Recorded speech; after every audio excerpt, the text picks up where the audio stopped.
mga pangalan na mga dating opisyal ng PNP, may kasalukuyang mga senador.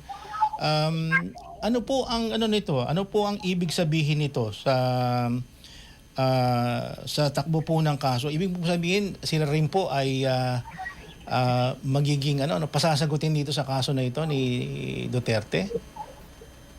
Posible. Ay, Hmm. hindi sa kaso ni Duterte, ha. Sorry, napakalahan ko. Pero posible magbukas din ng kaso laban sa kanila.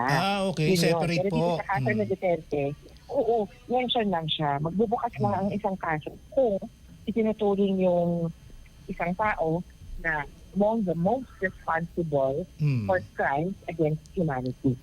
Ayun. So, dapat Maliwanag matindihan yun. ang kanyang role. Dito sinabi kung sino-sino yung mga kasama. Pero siguro may variations yan. Tipong, eto, pausuka lang to. Eto isa, medyo may alam, pero ano lang to, utosan. So maraming ibang version. Kung maraming ibang pwedeng mangyari or pwedeng ibang appreciation doon sa mga pangalan. Pero ano lumalabas? Yung mga pangalan na di umano ay perpetrators, co-perpetrators, ay pangalan ng mga taga-Davao, Tama po mga yan. pulis. At yung isa pa, pansin niyo may DOJ, PDEA at NBI. Ito ay iba pang mga units na pwede sanang makapag-investiga o mag-oversight sa mga gagawin ng PNP. Pero sinigurado nila na walang mananagot.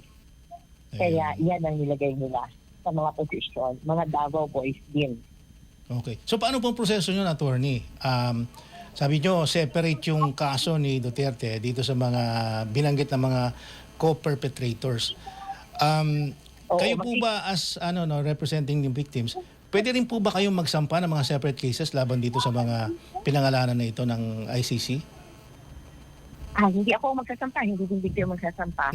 Yun pong Office of the Prosecutor dahil sila naman ang nag-iimbestiga.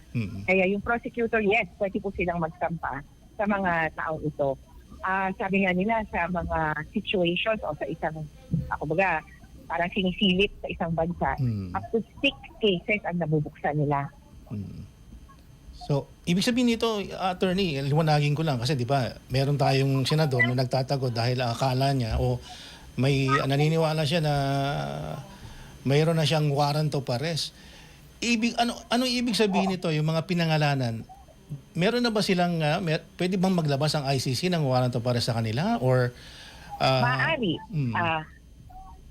Maaari, pero separate yun na issuance. Kailangan malinaw yung pagkaka-issue nun. Labas pa dito sa document containing the charges. Kumbaga, kung talagang seryoso at ito kasi mention lang na pangalan, anong ginawa, paano? Kailangan natin alamin yun.